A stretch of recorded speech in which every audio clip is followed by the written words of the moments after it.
Hey guys, Craig Kuchenbecker here. With a brand new piece of equipment that we have down in the weight room called a belt squat machine made by Rogue.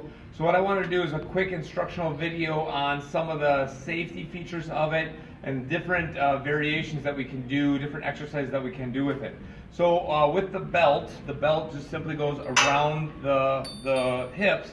What you want to do with the belt placement is you want it just above the meaty part of the glutes, right at the strong part of the hips, where you kind of would normally wear a lot of weight if you were wearing a backpack or something that's going to pull down on the pelvis. So it takes the place of a lot of that traditional back squat, where the load is kind of on the thoracic part of the spine, and puts it down on lumbar area and the pelvis, where the spine and the body is a little bit more stable, it's a little stronger.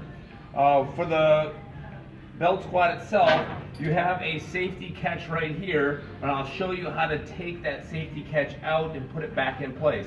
You also have some handles that can be adjusted up and down for your height that will allow you to kind of brace yourself when you're doing a squat, and I'll show you how you can brace yourself with that as well. So belt goes around, you'll see 3 different levels. This is based upon your height. I'm going to probably go with the middle 2 pins or couples. As I squat down, hook these 2 together, make sure the carabiner is secure, and then I'm going to stand up with it here.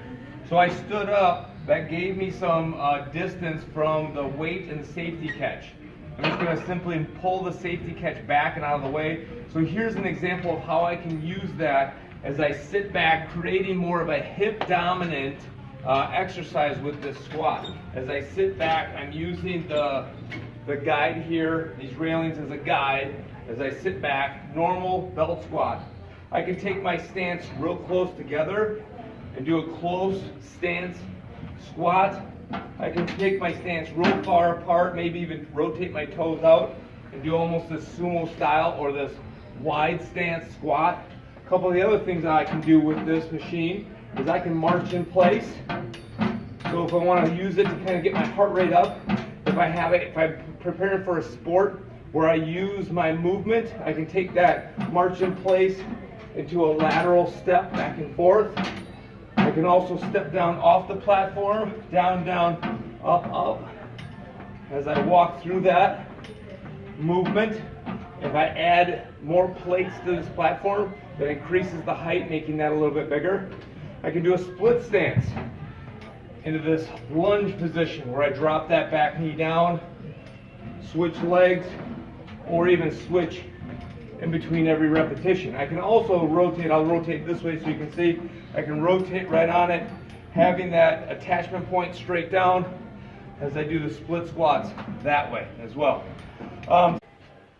So then to get out of this, we're just going to simply put the safety catch back in place by pushing that bar forward.